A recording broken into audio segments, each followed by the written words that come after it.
Hello guys, welcome back to my channel. So it is 2 o'clock in the morning and I am a bit tired, but no matter what I do, I just cannot sleep. So I figured I'd film this video. So I'm going to be answering kind of TMI girl talk questions in this video. And yeah, I hope you guys like it. If you do, please give it a like and don't forget to subscribe, and on with the video. So the first question is pads or tampons? And personally, that is your choice. You can use pads, tampons, underwear, cups, whatever you feel is right for you. And don't let anyone make that decision for you. It's your body. It's your choice. So use whatever you feel comfortable with. You can use like pads and tampons. You can use like a cup in a pad, or you can just use the underwear in a tampon.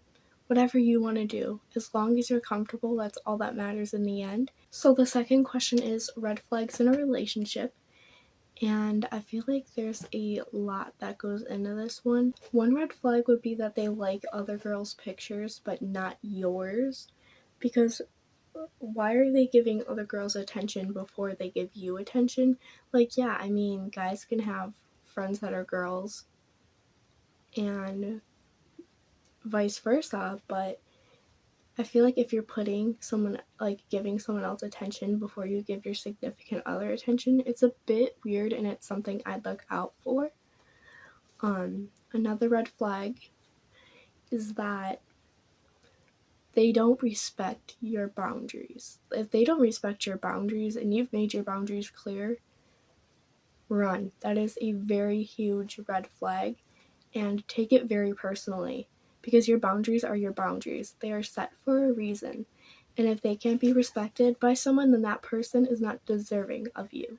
I guess also if they kind of make fun of you to their friends or something, that just seems a bit toxic, because it's like, if you love someone, you wouldn't make fun of them. Like, you love them for who they are. Another huge red flag that I want to point out is if they ask you to change something about yourself.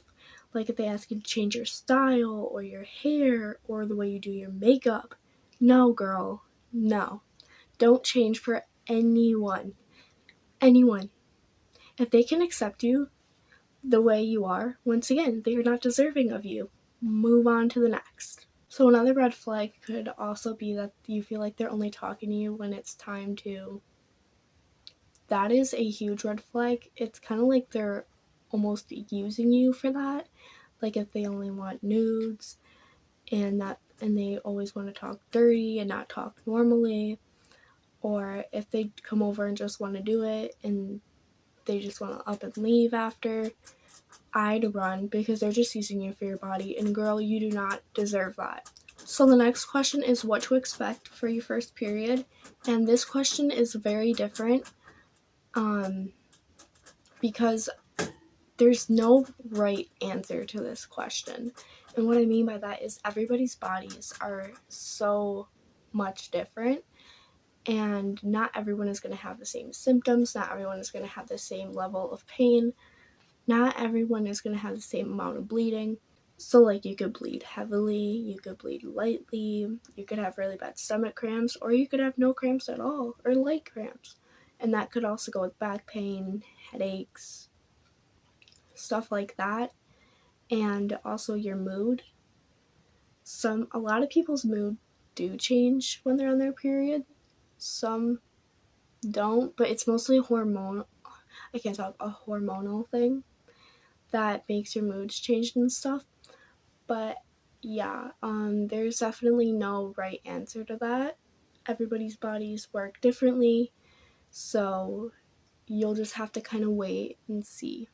The next question is, should I use soap on my kitty?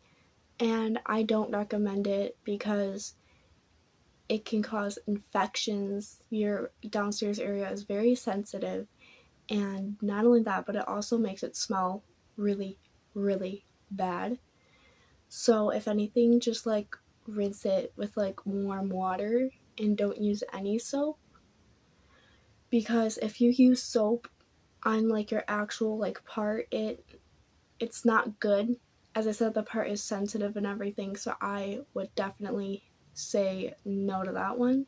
Just rinse with warm water. The next question, once again, the answers can very much alter. So it's, does the first time hurt? And it can. It may not. It all honestly just depends on your body. Some girls hurt, some girls don't. Sometimes it only hurts for a little bit, sometimes it hurts for a while. Sometimes you might have after pain. I've known someone or two, I can't talk, I've known a person or two who has had a little bit of after pain too. But yeah, definitely it depends on your body. So the next question is, how do you know when a friend is toxic? And it's like when they start like bullying you for like who you are, like, oh my god, your hair looks so ugly today, or little things like that. Or when they like go behind your back if you tell them not to do something and they do it anyway, so basically disrespecting your boundaries. I'd run. Like anything to do with disrespecting your boundaries, regardless of who it is, run, sis. Just run. Like, get out of that relationship. It is not healthy. But yeah, no, if they disrespect your boundaries, bully you, and just kind of brush off your problems when you're trying to vent, that's a red flag. So I just be careful, because there's a lot of toxic friends out there. And also, shit talking behind your back. If you find out they're talking shit behind your back, immediately drop them. And if you don't, just don't tell them anything personal, because they will use it against you. Trust me, I've been in that situation so many times that I can barely count on my fingers. They will use it against you. Trust me. So just make sure you don't tell them anything personal. But either way, I drop them. I just drop them. Don't keep them. They're talking shit about you behind your back, then you don't deserve that. Drop them. No. Move on. So the next question gives me euphoria vibes. But is it okay if it's my bestie's ex, or is he off limits? Depends. And most of the time, no. Absolutely not. I mean, if your best friend is okay with it, I'd definitely talk to your best friend about that. Consult your best friend first before you do anything. Just be like, hey, I kind of like your ex, and I know you guys dated and everything, but I kind of like him, and I just want your permission to see if I can date him or not, because I don't want to go behind your back. You know what I mean? But, like, also, in a way, no, because it's like, they dated. That was, like, your best friend's ex. It's just, no. So the next question is the safest form of birth control, and I'd have to say the pill, because IUD can get stuck up there, believe it or not. The needle, they can like hit one of your arteries or something. And I know there's another, the patch, it can fall off, and I've heard a lot of bad things about the patch too. So I would definitely say, if you're gonna take birth control, go with the pill. And if you have any like side effects or negative like symptoms from the pill, then consult your gynecologist about it. But I would definitely go with the pill. Personally, I'm on the pill, and the only time I've ever had a problem with it was I take other medications for my mental well-being, and all of it mixed together was just making me throw up. So it really wasn't the pill. But I personally am on it. I've been on it for about a month, almost 2 months, and it's been working pretty good so far. I haven't had any real bad symptoms, but once again, everybody's bodies are different, so that could very much depend. So the next question is, what age should I start doing it at? And I have very, very mixed feelings on this question, because it's like, okay, obviously 9-year-olds should not be out here doing it. Absolutely not. That is just no. Ew. I hate the thought of that. Ew. But like an age where you're comfortable but not too young. And when when you're actually in love with someone and you think they may be the one, and they treat you right, they give you their utmost respect and support, then I would. But I'd say other than that, maybe about like somewhere around 14. I mean, that's kind of young, so maybe like 16. So yeah, like 16. So the next question can kind of tie into the question from earlier, but it's like how to tell if a guy is using me for sex. And that is not too hard to tell, I feel like sometimes. Because sometimes they'll only like try to call you or FaceTime you just for that reason, or just beg for nudes 24/7, even if you tell them like, hey, I'm not feeling it, and they still kind of get pissed, or they try to pry. No, girl. No. That's no. And they also only come over because they want to do it, and they don't really seem to have interest in your actual presence, like your hobbies, your interests, stuff like that, or even your mental well-being. That is a huge red flag. But yeah, I would definitely run if they're just using you. So the next question is hygiene tips, and I would definitely say try to shower at least 6 or 7 times a week, so pretty much basically every day, and carry your perfume on you, carry some lotion. I don't know about you guys, but my skin can get really ashy sometimes. So I try to carry lotion with me.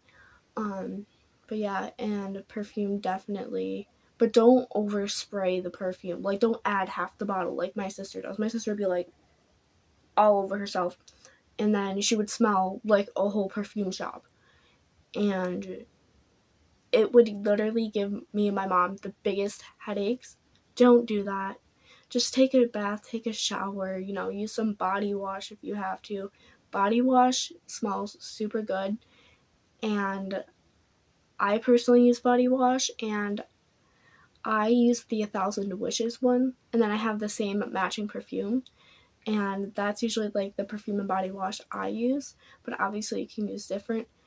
And always make sure you're putting on deodorant, because we do not want no stinky armpits. Ew. And also moisturize your face as much times as needed throughout the day, because if your face gets really dry, your skin gets really dry like mine, I tend to do it like 2 to 3 times a day because I just need it. I do it morning and night, because sometimes and usually I wear makeup throughout the day, especially if I'm going to school, and I can't really put moisturizer on my face if I'm wearing makeup, obviously. So the next question is, are condoms or birth control safer? And I'd have to go with birth control on this one. Birth control sometimes isn't a surefire way to prevent pregnancy, but condoms can also rip, and there could also be holes in them. That's why I feel like they are always like locked up at the store. And if they aren't, don't go for the boxes in the front. Go for the boxes in the back, because they're less likely to have holes in them. Because some people, believe it or not, I can't believe people do this, but they like poke holes in the condoms, like through the box. It's stupid. But yeah, I'd have to say birth control, because as I said, condoms can rip and they can break, and birth control also can help with acne and stuff. But it's not only that, it's mostly about pregnancy in this scenario, because condoms are obviously aren't going to do anything for acne, but like birth control, I definitely feel like would be much, much safer. So the next question is, what should I do if my bestie sleeps with my boyfriend? Dump both of them. Ew. First of all, the best friend would be very disrespecting of your relationship and you yourself. And the guy, oh, no. Just drop him. He's a douche. Drop him. It's like, if you're gonna cheat, why don't you just break up and then go date someone else or go sleep with someone else? Like, unless your partner is poly, then there's no, like, then break up before you go do something with someone else. And I feel like some people say kissing isn't cheating, but yes it is. That's literally a form of intimacy. Like, kissing is intimate, believe it or not. You just don't go up to your friend and just like kiss them. Like, no, obviously. But I would definitely, drop them both. Drop them both. So last question I have is signs I should leave a relationship. So if you feel like you're being mentally, physically neglected, or if you feel like you need to focus on yourself, or if you feel like it isn't working out, like you guys just aren't compatible and stuff like that. And also, like, if you find out they're cheating, oh, that's like an absolute no for me. Like, no. Once a cheater, always a cheater, ladies. And that can go for girls too. Girls can cheat too. It doesn't work just one way. But anyways, thank you guys so much for watching. If you guys like this video, please don't forget to subscribe and give it a thumbs up. And yeah, if you guys made it this far, comment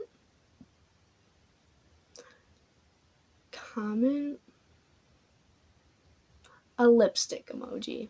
But anyways, thank you guys so much for watching. I hope you guys enjoyed, and I will see you guys in the next one. Bye, guys!